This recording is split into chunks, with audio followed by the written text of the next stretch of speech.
What is up, everybody? This is a great time of year. I mean, we got Halloween on deck tomorrow. I got the costumes already picked out. We already did a trunk or treat last night. My son is going as Thor. I'm gonna do a little Loki. We had the combo Love it. action going last night. It was a beautiful thing. But you know the best part about Halloween, Ryan Talbot, is when the clock strikes midnight. November 1st is here, and you know what that means. We start the Christmas music immediately after Halloween in this household and in the car. And speaking of Christmas music, how about over at Tops Friendly Markets? They got the Christmas bonus program coming back. 'Tis the season to save on groceries and all your holiday gifts. Christmas bonus is underway at Tops, and you could save $10 at all of your other favorite stores and restaurants. With over 25 gift cards to choose from, there's something for everyone on your list. And don't forget to treat yourself to some extra savings too. Save on great gifts like toys and games from GameStop, Toys R Us, Macy's, things for your home from Lowe's, that new big screen TV you want from Best Buy, and so much more just by shopping at Tops. Be Santa's biggest little helper with Christmas bonus from Tops. For a complete list of available gift card savings, visit topsmarkets.com/Christmas bonus. Boom, baby. We're off and rolling. Wow, this has got me in a good mood. I forgot. Look at you. Halloween is here. We got the Christmas music. Dude, we're going to be singing Mariah Carey on the way to school Friday morning. I can't wait. You know, my wife is just like, I think the Parrino family. She put up the Christmas tree earlier this week. She couldn't even wait until after. She did? Yeah. She sold it to me like this. She goes, I'm going to put a white sheet over it and decorate it like a ghost. The sheet never happened. The ghost never happened. It has just been the Christmas tree, and it's fine. I get up in the morning. I do my workout. I turn it on. I'm getting a little festive already. I'm excited for Halloween tomorrow. So you're right. Holiday season is here, and I'm ready for it. Anthony Romeo, one of our loyal insiders, says that ad read is banned until after Halloween. What a Grinch you are, Anthony. Welcome to the Christmas holiday season, my friend. I can't get enough Christmas. Sue me. All right. So we got a lot to get to on this episode of Shout. We're going to get a lot of different angles on the trade deadline coming up next week, November 5th. A lot of our insiders have been active talking about it. I kind of dug through a little bit over the last 24 hours at a couple of defensive tackle targets that I think could be interesting for the Bills. There's a report out today about maybe a Bill that could be on the move. We'll dive into that as well. I also want to get into this injury report for the Bills. We're starting the week. Amari Cooper popped up, so we'll talk about that and anything else you want to talk about. If you want to drop your comments in the comment section, like and subscribe on YouTube. We really appreciate that. And we're about to turn the calendar over to November, Ryan. We should get the calendar locked up here. November 16th, the night before Chiefs Bills, arguably the biggest Bills regular season game of the season. You could maybe call it the 49ers 2 weeks later. We'll get to that in a second. We're going to be back at Wingnuts. That is our monthly staple show. We're going to do it big the night before the Chiefs game. Yeah, really pumped about that. Couldn't ask for a better home game. Right, kind of, not smack dab in the middle of the season. We're already at the midway point of the year, believe it or not. But that's a big game on the horizon. Huge stakes with the Chiefs still being undefeated right now. And big game for seeding, big game for the Bills to show that they can hang with one of the AFC's best. And then a couple weeks later, you get the bye week. Then you got the Niners coming up. November 30th, we're coming back to Turning Stone Resort Casino, the New York Rec and Social Club. And we even got a commercial for you. What's up, everybody? Matt Parrino here with Ryan Talbot. We're the host of the Shout Buffalo Bills Football Podcast. And we have some big news. We're coming back to Turning Stone Resort Casino. That's right, New York Rec and Social Club, November 30th, the night before the Bills host the San Francisco 49ers. It's going to be a night of Bills football, talking, food, everything, Ryan. We cannot wait. That's right, Matt. Nobody travels like the Bills Mafia. Come out and join us for the podcast and hang out with us after. The event is open to the public. Guests must be 18 years or older. Come out and let's get after it. It's going to be a live edition of Shout, a Buffalo Bills Football Podcast. We're previewing Bills versus 49ers. See you then. Boom. Boom, baby. I cannot wait. That's going to be a fun one. Yeah, it's going to be a great one. Commercial came out great. Had a good time filming that with you for sure. Pops Mafia says, what does the Shout 316 mean? I just kicked your bass. Something along those lines. It worked out great this Ba-da-ba. year. Had a live show on March 16th, so I had those shirts whipped up for the event. Anthony said he's going to make it to one of those shows, so that's exciting. All right, let's get into. I think the best place to start is the report that came out from Fowler today that Mike Edwards is available and obviously would like to go somewhere where he can play. I know a lot of people have been miffed about the lack of being on the active roster most weeks. He's been an inactive, healthy scratch most of the time. Sean McDermott has laid it out, though. Like, when you come over from a different system, the summer, the spring, they're so important for trying to get guys up to speed in how they do things in this defense. You could have played in a similar defense, but it's not the exact same thing. So I think what's happened is they got to the regular season. They're relying on Damar Hamlin, who's been in this system for 4 years. And now it's a situation where Mike Edwards is waiting for an injury. I asked Taylor Rapp about this because in a lot of ways, Edwards is in the Rapp role from last year. Now, Rapp played a lot more. He got a couple of injury starts, right? He started 4 games, and they put him in that dime role, which they haven't used Edwards in because I think he's more of a free safety. He's more of like that ball hawk at Rapp referred to him as today, somebody that can play the deep center of the field. And so now you're in a situation where you got to make a decision. Mike Edwards, like, what kind of guy is he going to be in the locker room? Not having a role and maybe wanting one, which is what Fowler alluded to today, versus maybe trading him, getting an asset back and getting out somebody that wants an opportunity somewhere else. The problem is here, Ryan, we talked about this before we went on the show. The Bills don't have crazy depth at the safety position. If you flip Edwards, now your safety room takes a huge hit. I know they like Cam Lewis.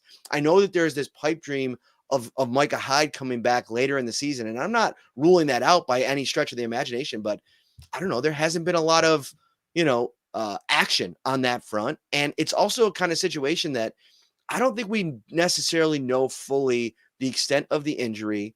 I know that they're not closing the door, but I don't know. We just haven't heard from Micah Hyde. Like, he will have gone almost an entire season without playing football. There's a lot of question marks with that plan. So now, if you're Brandon Beane and Mike Edwards is kind of getting antsy, do you give into that and deal him, or do you say, you know what, we're going to just kind of try to manage this situation because we need that depth? You manage the situation. What asset are you going to get for Mike Edwards? A conditional 7th that could turn into a 6th based on playing time? I mean, realistically, you're not getting anything better than a late day 3 pick. And I don't think the Bills necessarily need another late day 3 pick added to that stockpile that they have going into next year's draft, or even if it's for 2 years down the road.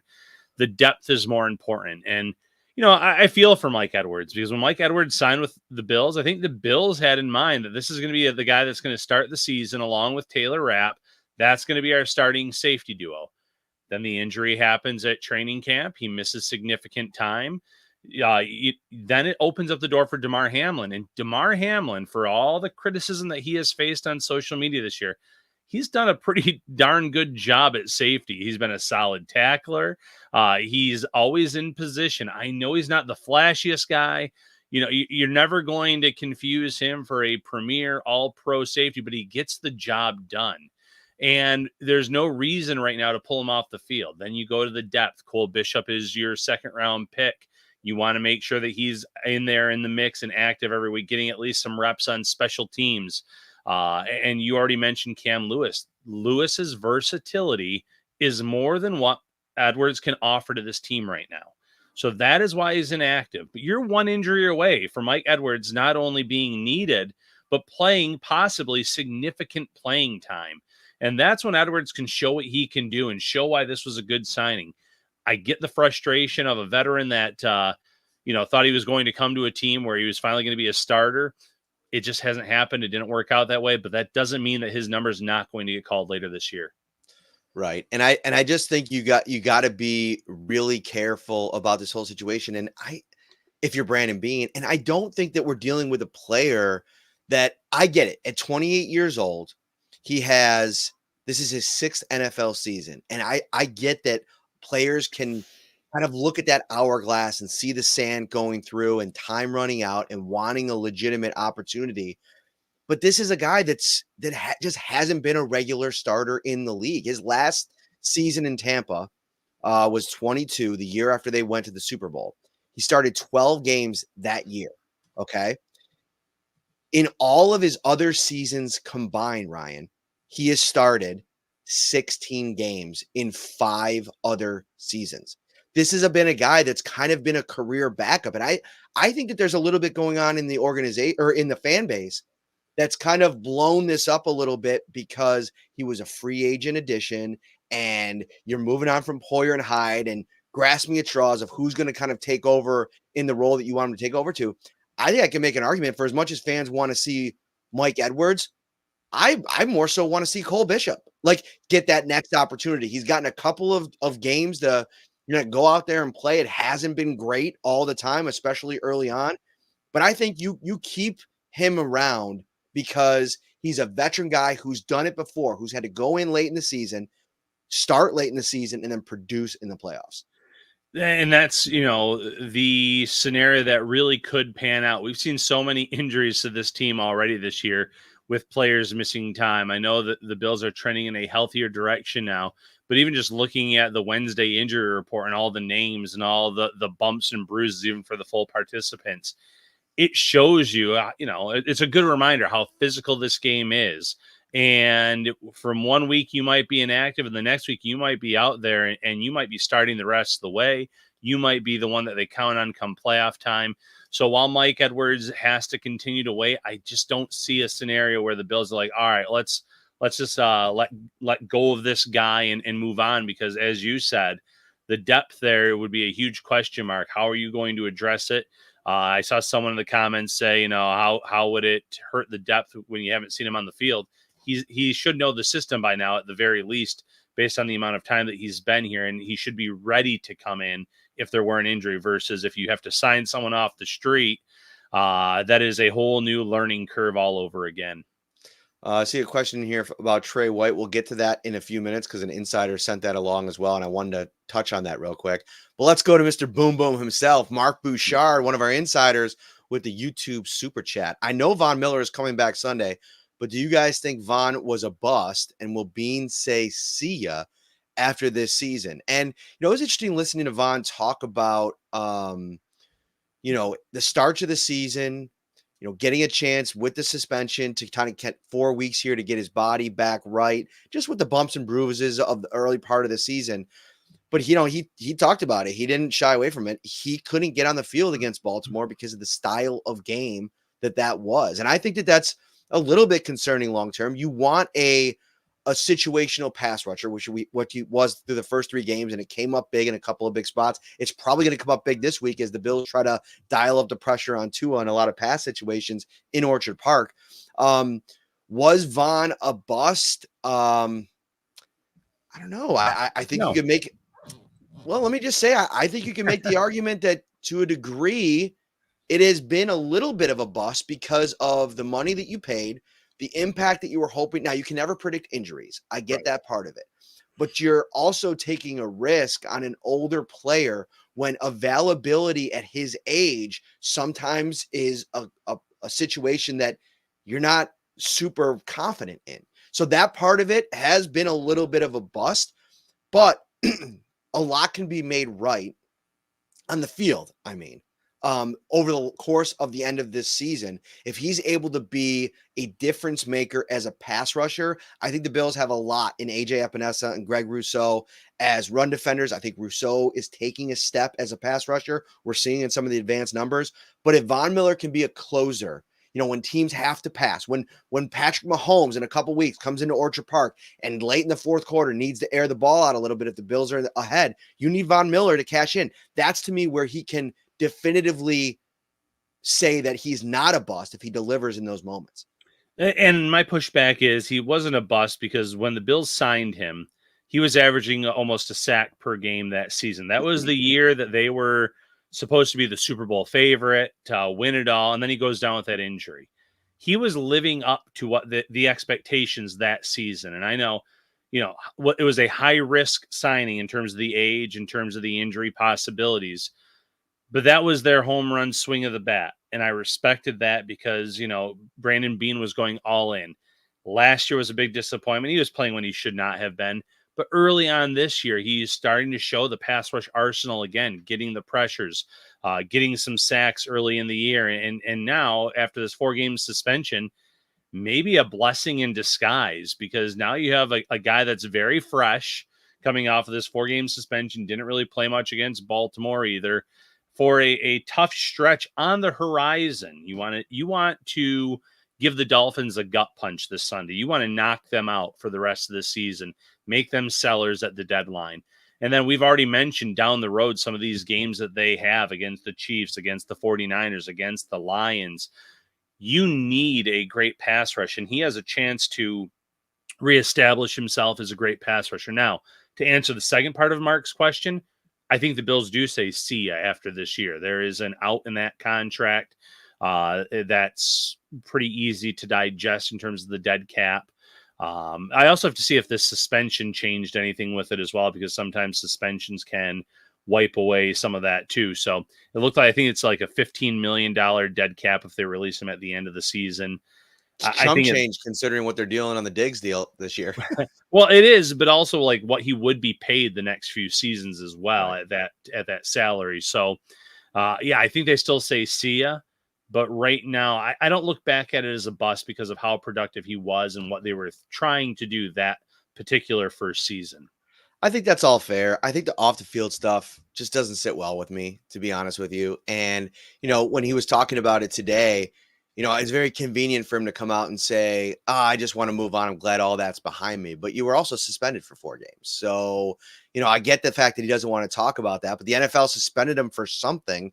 I don't know. It's a better question for Brandon Beane and how the organization feels about what the explanation the league gave them. We still haven't heard from Brandon Beane on the Von Miller suspension. So there's more to come on that. It's a complicated conversation. It's one that we'll have probably into the offseason as we kind of ponder what this thing looks like. But I think you add $8 million in cap space by moving on from him in the offseason. He's going to be 36 during the season next season. I think you move in a different direction and allocate resources elsewhere. So we'll see how that kind of progresses. We got another super chat, man. It's a busy super chat kind of day. From Joseph, Giants fan here, who also roots for the Bills. Season is done for the Giants, and Azeez Ojulari won't be extended. This would be a good move for the Bills to make. I've seen Ojulari kind of bantied about amongst Bills fans. Obviously, the Giants may be looking to shed a potential situation in Ojulari, who has shown a lot of juice at times. What do you think, Ryan, though? Because I don't know if I'm in on the edge rusher train. I think that Ojulari is a young player. I think he might cost a little bit more than, say, a Jadeveon Clowney in Carolina. Now, the Bills have never really sniffed around there, so I'm not throwing him in the mix here. But a guy like Zadarius Smith in Cleveland, who reportedly could be had for a 4th or 5th, I'd much rather go that direction, because Ojulari, as good as he's played this season, it's not the same slam dunk, I don't think, as Smith would be going out and adding him. But I still veer towards interior depth, and we're going to get to a couple names there. Where do you fall on Ojulari and edge as a position group? I don't know why I've been watching the Giants the last few weeks. Maybe it's just been one of the only games on, or obviously they're in prime time against the Steelers. You're glutton for punishment, my friend. Well, he's popped though, Matt. He has had I think he's had 5 sacks in the last 3 Giants games. So he really has come on strong. He every time I watch one of those games, he seems to be the guy getting after the quarterback, making the plays. And I don't want to compare it to like the Bills making a trade years ago for Jerry Hughes, when it was obviously a man-for-man trade that year, when it was Kelvin Shepard for Jerry Hughes. But if you think that he gives you a Jerry Hughes type of vibe in terms of a young player who just was waiting for the opportunity, he's starting to come into his own, and you think you can get the best out of him, like Hughes in Buffalo when he had 10 plus sacks in back-to-back years, I'm not opposed to that. Now, Zadarius Smith, you saw him wreak havoc on the Baltimore Ravens last week. Between him and Myles Garrett, 18 pressures between the two of them. The Bills, I felt like Lamar Jackson wasn't getting pressured much, if at all, in that game. Adding a guy that has some success against Baltimore's O-line, I'm not opposed to either. And while I'm with you on maybe defensive tackle being a bigger need, I will never be opposed to adding quality depth off the edge, because come playoff time, quarterback pressure, quarterback hits and sacks, I mean, that wins you some games. And in either of those players, I think would boost Buffalo's overall defensive rotation off the edge. Ojulari has 6 sacks on the season. Apinesa has 4. Rousseau has 3.5 to lead the Bills. So he would come in and be the leader in sacks on the season. He's only started 3 games there for the Giants. So definitely an interesting one. I think the other part of it that becomes interesting is like, all right, do you believe in the player enough to trade for him? The number won't be horrible, but if you have to think about an extension, then that, how much do you want to trade for somebody that you're going to have to extend, knowing what the future probably holds for Greg Rousseau in that spot? So it's a complicated one. And I agree with you. If they go out and they add an edge rusher, it probably makes a lot of sense. You probably can pivot, your role for Dewan Smoot, have him play a little bit more at the 3 technique spot. He can do it. I think Austin Johnson is playing a lot better the last couple of weeks. There's options there. I'm looking at Ed Oliver and Daquan Jones, and I'm like, their importance to this overall defense is so high because of the lack of options behind them. I really think that is a spot where you have to bolster the depth, because the problem is you can't predict the future, right? Like Brandon Beane was on a podcast with Ross Tucker this morning, and he's like, listen, if you give me a crystal ball and tell me what injuries I'm going to have, then I'll tell you what trades I have to make, right? But that's a position that, if Oliver or Daquan Jones get hurt in 4 or 5 weeks, now all of a sudden you got to go off the scrap heap and try to figure out somebody that's on the street. And there's, it's going to be tough. I was looking, actually, the Chargers, they signed Poona Ford. He's having a nice year, Ryan. Like, Poona Ford's having a nice year. That is one of the conundrums of the last couple of years. The Bills giving him that 1-year deal. It just never really working out. And then all of a sudden you look at him in his next stop and he's really playing well. Scheme fit matters. Opportunities mattered. He wasn't getting a lot of run in Buffalo, obviously, but that is part of the frustrating part of the game, where you see a guy come in, the talent. I was very excited when they signed him last year in terms of what I thought he would bring to the defensive line from what I saw out of him in Seattle, and it just didn't pan out that way. But now he's showing that talent all over again in Los Angeles. So it is funny. If the Bills do make a trade for a player, whether it's off the edge or defensive tackle, they obviously want to make sure that it's a better scheme fit. You can't just plug any kind of player in necessarily. And that's probably, maybe that'll be a good pivot to us talking about some potential targets. Good question in here, and Sean McDermott was asked about it, and we will get to the targets in a second. From Torres Tube, one of the old school commenters on the live show, when will they open Matt Milano's practice window? And Sean McDermott talked about him stepping up into a bigger leadership role this year, even away from the team. And I think if you're Matt Milano, you're probably sitting there. You haven't played a football game, a regular season football game it'll probably end up, by the time he comes back, almost 2 years. And I think you're getting antsy, right? Like, you're probably doing everything you can inside the building, training, rehab, all that stuff, just to be around the game and the players, because once you get that taken away from you, it's a tough deal. And so Sean McDermott talked about, bringing him on road trips and what he's meant to, having him back in the building, in the linebacker room, in the meeting rooms.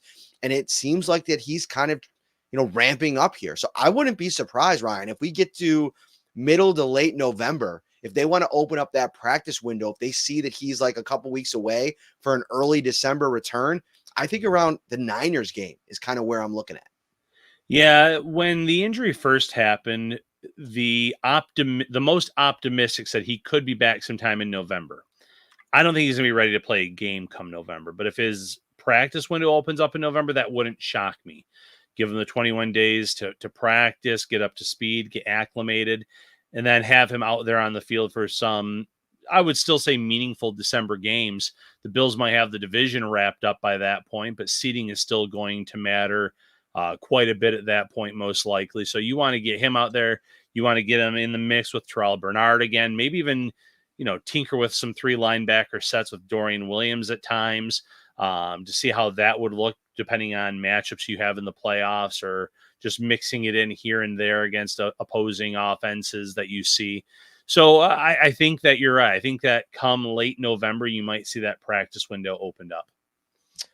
Right now, you can become a Shout Buffalo Bills insider. You do that by texting 716-528-6727. When you do that, or go to joinsubtext.com/shoutbuffalobills, sign up. You get a 2-week free trial, and then it's $3.99 a month after that. Get access to Ryan Talbot, Matt Parrino, anytime that you want.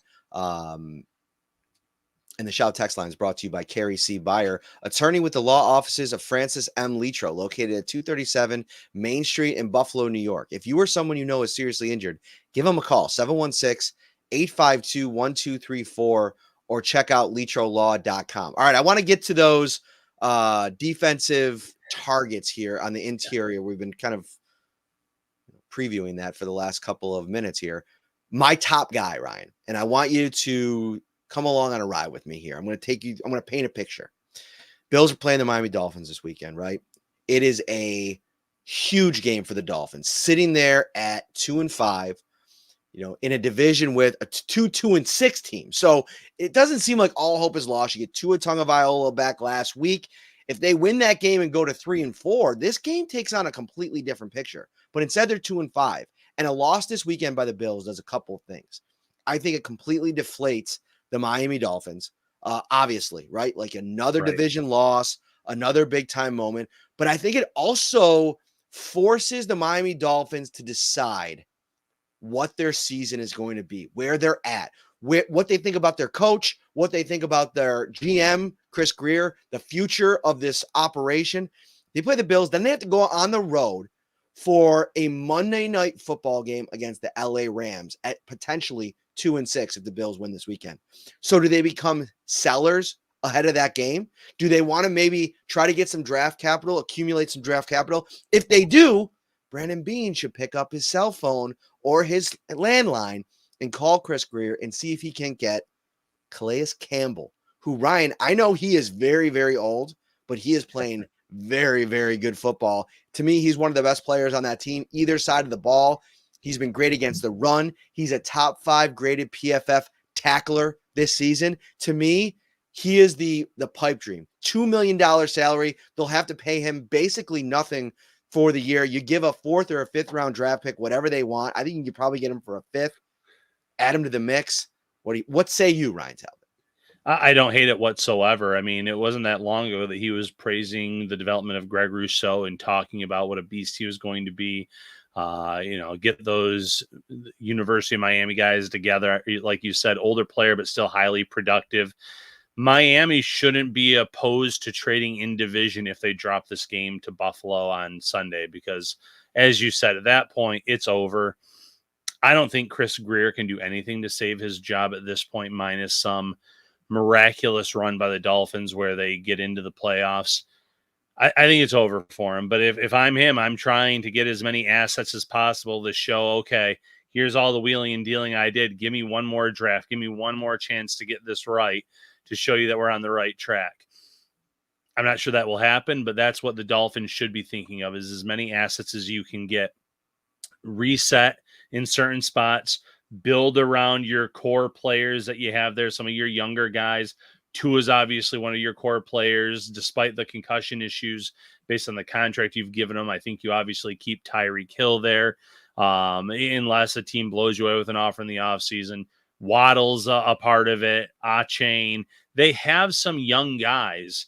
They need to add to that young mix. And what they did this offseason is just not working.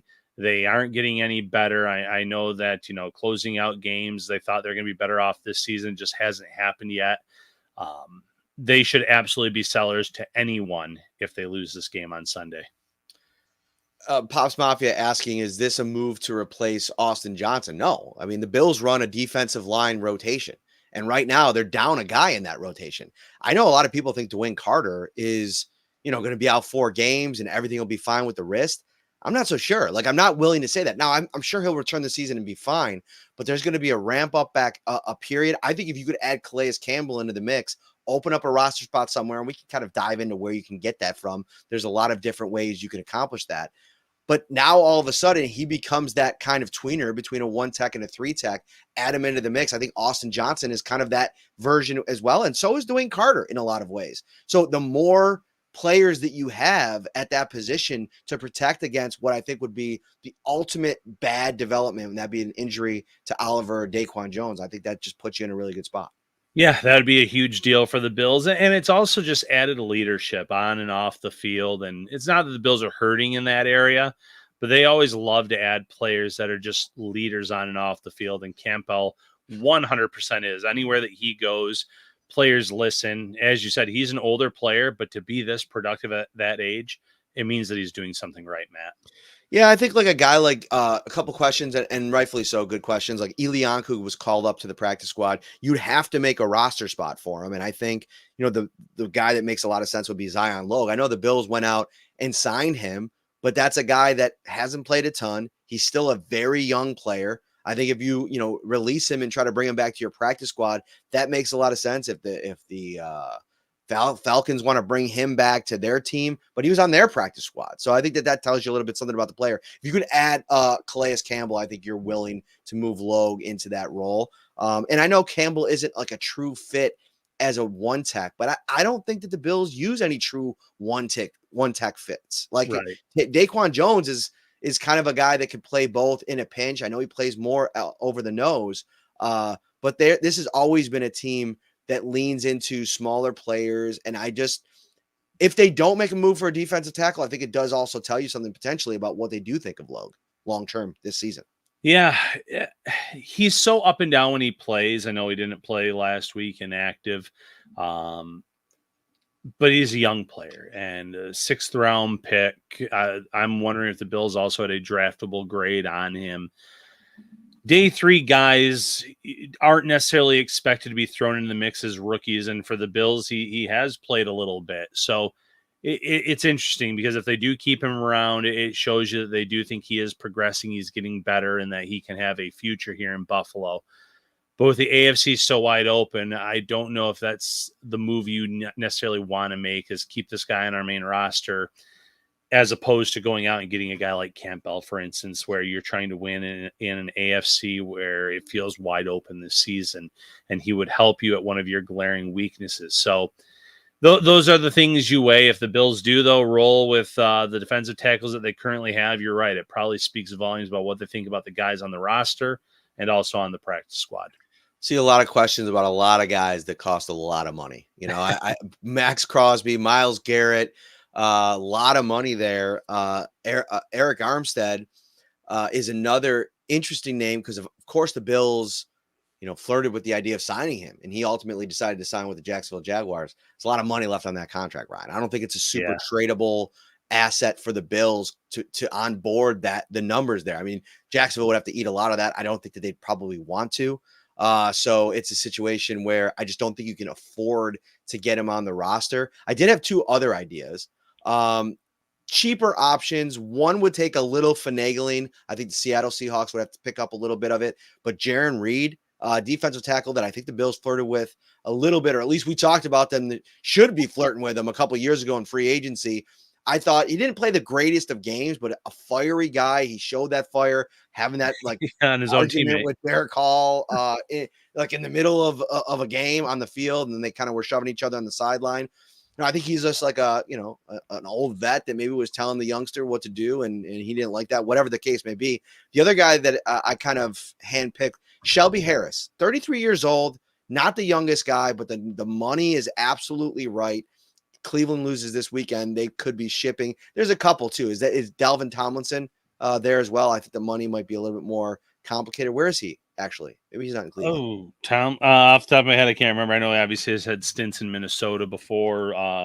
Delvin. Yeah, he's in Cleveland now. So, one of those guys could be interesting. He's 30. I don't know what the contract looks like, but it's probably not as, doable as the contract. Yeah, he signed a 4-year, $57 million contract in 23. I'm wondering if the Browns have messed with that at all. He's got a $6.5 million cap hit this year. Next year, that balloons to $19.5 million. So I don't know how much of that the Bills could get out of. It's a $17.15 million dead cap next year. So we'll see. But I like the idea of Harris, and he still grades out really well from a run stopping perspective. Yeah, absolutely. Good options there. The option I've been talking about with insiders for the last week and a half now is Sebastian Joseph-Day out of Tennessee. A player that the Bills showed interest in the spring. They brought him in for a free agent visit. He didn't sign.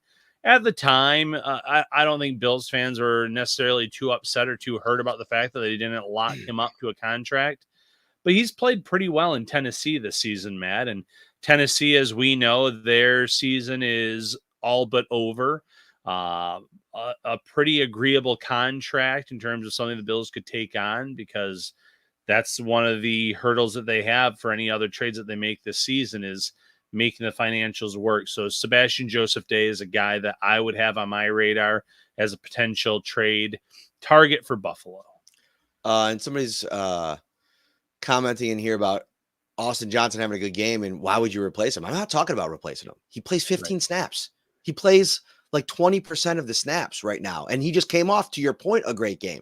I'm talking about adding another guy that could be a potential starter in a situation where you're hit with an injury later in the season and protecting yourself a little bit. Nobody's suggesting they replace Austin Johnson. As a matter of fact, I think I'm pretty bullish on what his role is going to kind of grow into here over the next couple of weeks. But we've seen what they think of their third and fourth defensive tackle. They don't play a ton. Right. And I think if you're the Bills and you go out and get a Campbell or a Harris, those are kind of guys that you could just kind of sell on, like, come in here. You don't have to play a ton in the regular season. And it's kind of like, come chase a ring, come be that kind of protective shield, if you will, again, if there's an injury. I think it makes a lot of sense. I've seen a lot of people talking about Robert Spillane, the linebacker, Tre'Davious White as well. You want to take one of these, Ryan? Because I'm not seeing the Spillane. Spillane was mentioned, I believe it was the Sporting News. Yeah, put out an article just saying the Bills could be a good target for a trade, be a trade partner. 2 years, $7 million contract. I feel like last year we talked about Spillane as a possible trade candidate, or maybe I wrote an article on trade candidates and he was part of it. Linebacker is another area where I wouldn't be hurt if the Bills added some further depth to it, because that's been a position that has been beat up a lot this season. And, Terrell Bernard trending on it looks like on a good track to come back and play this weekend against Miami, but missed a game last week, missed multiple games after suffering the pectoral strain. Dorian Williams, more up than down this year, but he struggled at times with some tackling, with some coverage issues. As much as I've seen growth in his game, and a lot of it, there's that. Milano, we talked about the whole ramp up period. When does he get back? And they've been having to wait in the wings on some of these other guys who they're an injury or two away from needing a Joe Andreessen or Eddie Ulofoshio possibly to playing reps. And I don't know necessarily that they want that. I know they have a veteran in the room too at linebacker.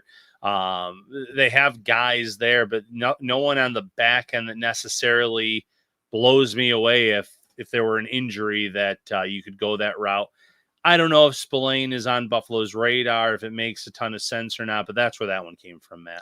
Yeah, the Spillane thing doesn't really hit for me, only because, they are so predicated on the system and time in the system and calling the defense.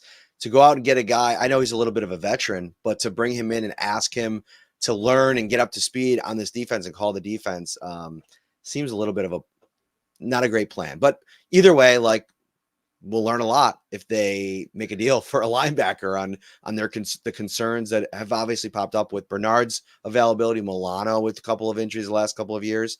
Tre'Davious White, this is a very interesting one because he hasn't been very good this year, but I would probably say over the course of the season, he would trend better as he gets more healthier away from that injury.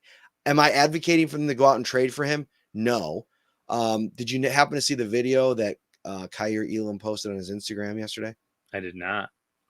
It was a clip of a fan put it to me, or sent it to me, DM'd it to me. Let me pull this up because I don't want to get it wrong. It was a clip from a movie where, basically, I'm paraphrasing here. It was a clip from a movie where one gentleman to another was like, "What's the point of having soldiers if you don't ever let them fight?" or something along those lines. And so I think the idea is, okay, is Elam basically making a reference or an inference that he should be playing, that he wishes he was playing? I don't know. Maybe I'll ask him tomorrow in open locker room. I doubt he'll be forthcoming about it, but it's got to be tough about, being behind two all-world cornerbacks now and not seeing a path to playing time. So I guess a natural question would be, could Kaiir Elam potentially be traded? And if he's traded, do you want to go out and add a guy to the mix in Tre'Davious White, who knows your scheme, could fit right back in kind of like a depth role? You still have Jamarcus Ingram as well. I'm not super excited about that. I think that you should probably just stick with Kaiir Elam and help him work through that. But what are your thoughts here? If 8th and 9th round picks were a thing, I don't think I would trade them for Trey White at this point, Matt. I love Trey White, the player, what he did in Buffalo early in his career, the personality. At this point, he's had 2 serious injuries. There is no way you should be trading any kind of assets for him. Now, it's a completely different story if he were to be released by the Rams. And if you want to bring him on and tell him we're not guaranteeing you playing time, the system, though, you can never have enough cornerbacks, you could sell me on that. But 0% chance would I trade any assets for Trey White at this point in his career. And as for Kaiir Elam, I think Elam is a talented player. I think he had his best spring, best summer as a member of the Bills. The problem is he is buried on a depth chart between 2 guys who are playing out of their mind right now in Rasul Douglas and Christian Benford. You've had some other guys also, Jamarcus Ingram, rise up the ranks and show what he can do. It's frustrating, I'm sure, as a former first-round pick that you still haven't seen the field, been given consistent opportunities. But what would the Bills realistically get for him? It would have to be a player-for-player swap in the Elam instance. I don't want to pick for Elam if I'm Brandon Beane, because you're not getting close to that first-round draft capital back. We've just been sitting here all night talking about the importance of depth at safety, for instance, with Mike Edwards.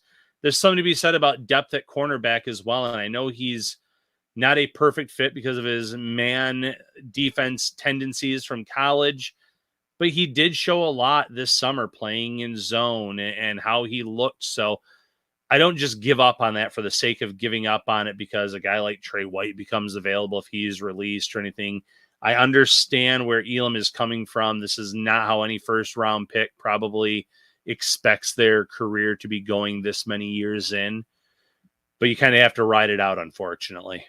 Yeah, and honestly, like, the trade would be that I'm bringing up here, if the Bills were even to entertain it, would be LA picks up most of the tab. I mean, he's on a $3.9 million 1-year deal. I mean, you'd probably be getting him back for somewhere in the neighborhood of Amari Cooper's deal, right?